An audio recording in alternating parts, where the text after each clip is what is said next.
আসসালামু আলাইকুম। ফারজানা নাহিদ জানাচ্ছেন টিভিতে দুপুরের খবর। ক্রাউন সিমেন্ট শিরোনাম দেখছিলেন, নিয়ে যাব পুরো খবরে। সরকারি চাকরি সংশোধন অধ্যাদেশ ২০২৫-এর খসড়া অনুমোদনের প্রতিবাদে সচিবালয়ে বিক্ষোভ মিছিল করেছেন বাংলাদেশ সচিবালয় কর্মকর্তা কর্মচারী সংযুক্ত পরিষদ। অবৈধ কালো আইন উল্লেখ করে এই অধ্যাদেশ বাতিলের দাবি জানান তারা। সকালে অফিস থেকে বের হয়ে জনপ্রশাসন মন্ত্রণালয়, স্বরাষ্ট্র মন্ত্রণালয়, গৃহায়ণ এবং গণপূর্ত মন্ত্রণালয় সহ বিভিন্ন দফতরের সামনে বিক্ষোভ করেন কর্মকর্তা কর্মচারীরা।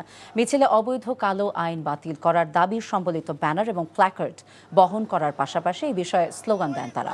গেল বৃহস্পতিবার উপদেষ্টা পরিষদের বৈঠকে সরকারি চাকরি আইন ২০১৮ সংশোধন করে সরকারি চাকরি সংশোধন অধ্যাদেশ ২০২৫-এর খসড়ার অনুমোদন দেওয়া হয়। কর্মকর্তা কর্মচারীদের পক্ষ থেকে অভিযোগ করা হয়, সংশোধিত আইনে বিভিন্ন কারণে সরকারি কর্মকর্তা কর্মচারীদের বিরুদ্ধে শাস্তি, চাকরি থেকে বরখাস্ত করার বিধান যুক্ত করা হয়েছে, যা অবৈধ। কর্মচারী আইন অধ্যাদেশ ২০২৫ এটা একটা কালো আইন। এখানে অনেক আমলা আছে যারা ফ্যাসিস্ট সরকারের আমলে সুবিধা ভুগিছিলেন, তারা এখনও আছে, তাদের অপকর্ম চালিয়ে যাচ্ছে। তাদের বিরুদ্ধে যাতে আমরা কোনো কথা বলতে না পারি, আমাদেরকে দমায় রাখার জন্য এই আইনটা বাস্তবায়ন করতে যাচ্ছে। এই কর্মসূচি এমন কঠিন থেকে কঠোরতর হবে আপনারা কল্পনা করতে পারবেন না। নির্ধারিত সময় জাতীয় নির্বাচন অনুষ্ঠানে প্রধান উপদেষ্টা আশ্বস্ত করেছেন বলে জানিয়েছেন জামায়াত ইসলামের আমির ডাক্তার শফিকুর রহমান। দেশের স্বার্থ বিরোধী কোনো কাজ হতে দেয়া হবে না বলেও হুঁশিয়ারি দেন তিনি। দুপুরে মৌলভীবাজারের কুলাউড়া উপজেলায় চা শ্রমিকদের নিয়ে মতবিনিময় সভায় তিনি এসব কথা বলেন। এর ভিতরে আপনি নির্বাচন দেবেন, তিনি বলেছেন যে আমি আমার কথায় শক্ত আছি এবং সেই নির্বাচন আপনারা পাবেন। তবে আমি চাচ্ছি এমন একটা নির্বাচন যেটা ইতিহাস সৃষ্টি করবে এবং যেখানে প্রত্যেকটি মানুষ ভোট দিয়ে হাসি মুখে বের হবে। দেশের স্বার্থ যেখানেই বিঘ্নিত হবে সেখানেই নো। চট্টগ্রাম বন্দরের সক্ষমতা বৃদ্ধি সংস্কারেরই অংশ মন্তব্য করে প্রধান উপদেষ্টা প্রেস সেক্রেটারি শফিকুল আলম বলেছেন, অন্তর্বর্তী সরকারের পরিপূর্ণ ম্যান্ডেট রয়েছে প্রয়োজনীয় সংস্কার করে দেশের অর্থনীতিকে উন্নত করার।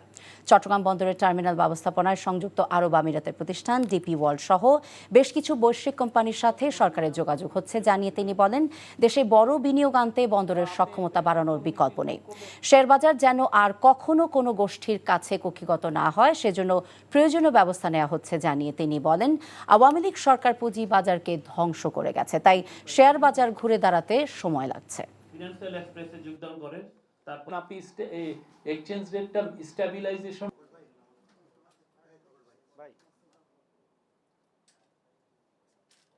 ইন্টারিম গভর্নমেন্টের কাজের মধ্যে ইকোনমিক রিফর্ম, মানে রিফর্মটা একটা বড় একটা পার্ট।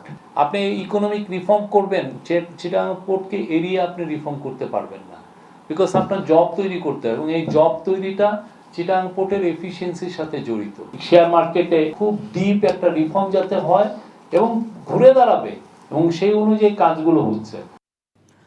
10 দফা দাবিতে চলা ধর্মঘট প্রত্যাহার করেছে বাংলাদেশ পেট্রোল পাম্প ও ট্যাঙ্ক লরি মালিক ঐক্য পরিষদ। বাংলাদেশ পেট্রোলিয়াম কর্পোরেশনের আশ্বাসে বেলা 12টার দিকে এই ধর্মঘট প্রত্যাহার করা হয়। এর আগে সকাল 6টা থেকে দেশের সব পেট্রোল পাম্পে তেল উত্তোলন, পরিবহন এবং বিক্রি বন্ধ রাখা হয়। সিরাজগঞ্জের বাঘাবাড়ি অয়েল ডিপো থেকে তেল উত্তোলন বন্ধ রাখায় উত্তরবঙ্গের 16টি জেলায় তেল সরবরাহ বন্ধ হয়ে যায়। ফলে স্থবির হয়ে পড়ে ডিপো এলাকা। অলস সময় কাটায় ট্যাঙ্ক লরির শ্রমিকেরা।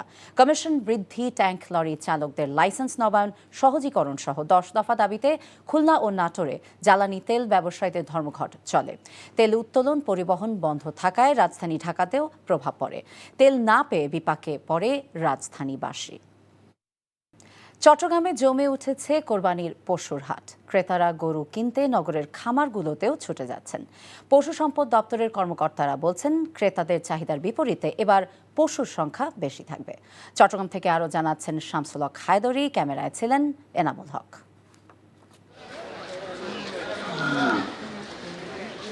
চট্টগ্রামের 15 উপজেলা সহ সিটি কর্পোরেশন এলাকায় এবার স্থায়ী অস্থায়ী মিলিয়ে কোরবানির পশু বেচাকেনা হবে 80টিরও বেশি হাটে।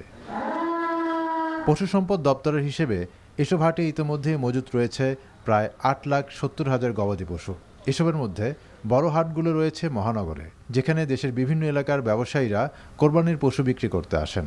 এ কারণে বাজার পরিস্থিতি স্বাভাবিক রাখতে নানা ব্যবস্থা নেওয়া হয়েছে বলে জানায় নগর কর্তৃপক্ষ। ট্রাফিক বিভাগ আছে, শৃঙ্খলা বাহিনী, কারণ এখানে অনেক ধরনের চিন্তাভাবনা নিয়ে অনেকে ঘুরেফেরা করতে থাকে। কাজে এটা একটা বিশাল চ্যালেঞ্জ। তা আমার মনে হয় এক্ষেত্রে রাজনৈতিক দল যেগুলো আছে সেগুলোকেও আমরা আস্তে আস্তে সেখানে সম্পৃক্ত করার চেষ্টা করব।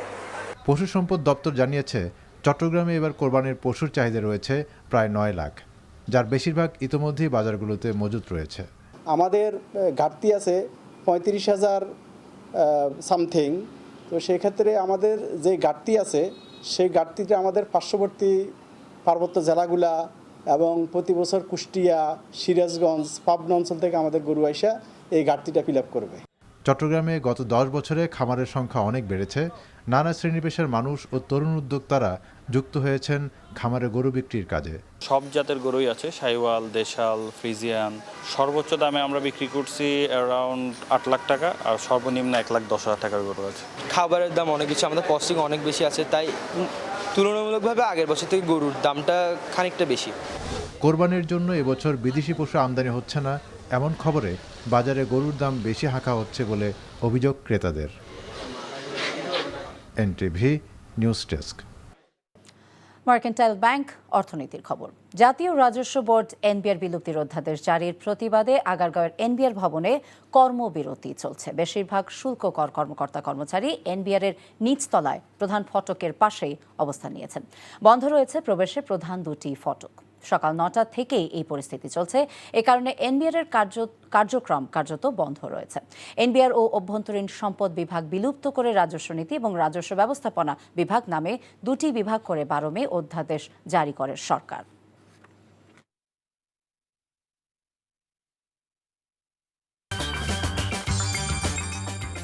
এই ছিল দুপুরের খবরে। এই খবরের ভিডিও আপডেট জানতে ভিজিট করুন এনটিভি অনলাইন www.ntvbd.com। এছাড়া এনটিভি জনপ্রিয় সব অনুষ্ঠান এবং খবরের আপডেট জানতে ভিজিট করুন আমাদের ইউটিউব এবং ভেরিফাইড ফেসবুক পেজ। 5টায় দেশের খবর দেখার আমন্ত্রণ রইল। সবাইকে ধন্যবাদ।